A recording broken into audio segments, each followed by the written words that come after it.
So December 8th, 2011, the home health nurse came to visit us, and she was just going to do a wound change, and she was going to replace this 4x4 on the side of Tommy's chest. And when she took the bandage off, I said, wait, there's something still in there. I took a picture, and using this big magnifying glass and this tongue, I pointed to something still in his chest. And she said, no, all I've got to do is I've got to change this bandage. I said, no, there is something still in there. So there was a little piece of thread hanging out of his chest. She then gently pulled, kept pulling,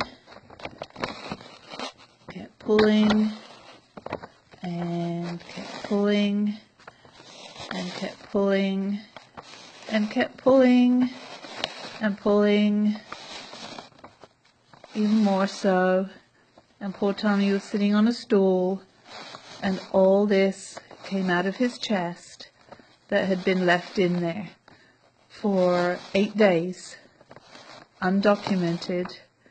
The nurse didn't know it was in there. We didn't know it was in there until she came home to our home to change that bandage. And as you can see, this was pretty traumatic for Tommy.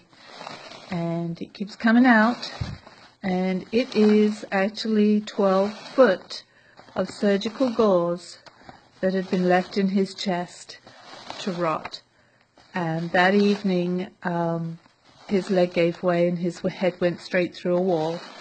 And that was the beginning of the 21 months of being in septic shock. So this video is for a person called James, who didn't believe that this happened and couldn't be the start of Tommy's downfall. But hey, I don't think even Magic Johnson could put up with something like this and survive it like Tommy did. But it just kept on coming out. 12 foot of tightly packed surgical gauze from Tommy's chest. And there was a witness to this as well. So it's not just me talking, but this is what actually happened, and this is what actually came out of Tommy's chest on December 8th, 2011.